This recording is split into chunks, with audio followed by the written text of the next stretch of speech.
লন্ডনে আমাকে আমার ভক্তরা বলল যে সাফারি পার্ক আমাকে দেখাবে। তখন চলো সাফারি পার্ক কি, যে সব জন্তু জানোয়ার ছাড়িয়ে দেওয়া, ওর মধ্যে দিয়া গাড়ি নিয়ে যেতে হবে। তাই বললাম থাবা দিয়ে যদি গাড়ির গ্লাস গ্লাস ভাঙে? তা বললো যে ওখানে পুলিশ আছে, লোকজন আছে, হর্ন জোরে বাজাইতে হবে, নিয়ম আছে, তাহলে তারা আসবে এবং বন্দুকের মধ্যে রাবারের গুলি আছে, বিষ মাখানো, ওইটা মেরে দেবে, তারপরে জন্তুটা পড়ে যাবে, তার ঘুম আসবে, তখন বেঁচে যাবে। আমি দেখার লোভ সামলাইতে পারলাম না, আর ভয় তো ঘামে গেলাম, আল্লাহ ভরসা করে গেলাম। বিশাল এরিয়া, আল্লাহ যে কত দেখাইছে গোলামের, সুবহানাল্লাহ। সারা জীবন সেজদায় পড়েও কুলাইতে পারবো না, কত আল্লাহ দেখাইছেন, সুবহানাল্লাহ। গেট দিয়ে ঢুকলাম, লোহার বিশাল গেট, বাঘ সিংহ সব ছাড়িয়ে দেওয়া জঙ্গলের মধ্যে। তা আমরা গেছিলাম একটা ভালো সময়, সকালবেলা, সেখানে সব গোস্ত, বড় বড় গোস্ত, এগুলো খাইতে দিছে, প্রাণীরা সব গোস্ত খাওয়ায় ব্যস্ত। সেখানে মানুষগুলা, আমরা কাফের বলি আর যাই বলি, তাদের নৈতিকতা আছে।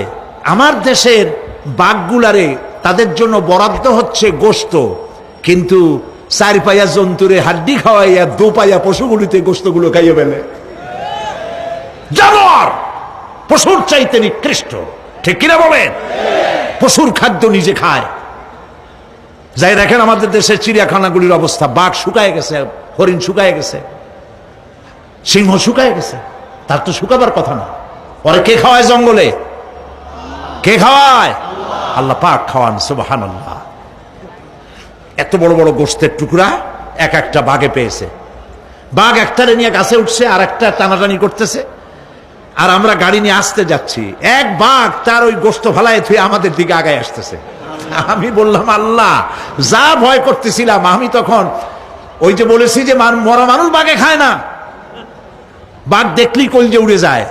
আমার হার্ট বিট এত বাড়ছে, আর আল্লাহ আল্লাহ করতেছি, দোয়া দুরুদ শেষ হয়ে গেছে পড়তে পড়তে। বাঘটা একেবারে গাড়ির কাছাকাছি আসছে, ইন্না লিল্লাহ পড়তে পড়তে সরে গেলাম। আল্লাহর মেহেরবানি, বাঘটাও কি মনে করলো এই যে ছোট্ট আল্লাহর ছোট্ট গোলাম, হরে খাইয়া কি হবে, বোলা ছাড়িয়ে দিল আমার, ওই মনে করে। তার যা শক্তি, গাড়ির গায়ে যদি থাপ্পড় মারতো, আমার টয়োটা গাড়ি ছিটকে আর এক জায়গায় পড়ে যেত। আল্লাহ বাঁচাই দিলেন, সুবহানাল্লাহ। প্রিয় ভাই, সব আল্লাহ রাব্বুল আলামিন এই সব জিনিস পৃথিবীকে দিয়েছেন। আর এইগুলি বলার পরে আল্লাহ পাক বলছেন যে এই চোখে দেখা জিনিসগুলি বললাম। কে বলতেছেন? চোখে দেখা জিনিসগুলি দেখালাম, এগুলি দেখে চোখ হলো, চক্ষুকে উন্মিলিত করার জন্য এই সব দৃষ্টান্ত আমি চোখের সামনে রেখে দিলাম।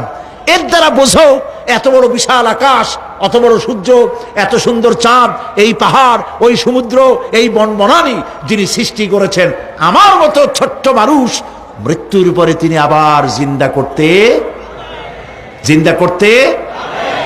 করতে जगह जी लगाने के लिए ये दुनिया नहीं है, जगह जी लगाने के लिए ये दुनिया नहीं है, ये इबरत की जा है तमाशा नहीं है। এই পৃথিবী খেল তামাশা করার জায়গা না, দেখো আর শেখো আল্লাহ পাকের অপূর্ব সৃষ্টি, নৈপুণ্যতা, কলা কুশলতা দেখো, আর সেজদা দিয়ে আল্লাহ রাব্বুল আলামিনের শুকরিয়া আদায় করো, সুবহানাল্লাহ। আমরা যদি তা করতে পারি, আল্লাহরে যদি বুঝতে পারি, আমাদের আমল আখলাক ভালো হয়ে যাবে। আমরা চুরি করে গাছ বেচবো না, ওজনে কম দেব না, খাদ্যে ভেজাল দেব না, ঘুষ খাবো না, সুদ খাবো না, প্রতারণা করবো না, মিথ্যা কথা বলবো না। আমরা ভালো হয়ে যাব যদি এই একটি জিনিসকে বিশ্বাস করতে পারি যে আমার এই জীবন শেষ কথা নয়, আর একটা জীবন আসবে, সেই জীবনে এই জীবনের সব হিসাব দিতে হবে।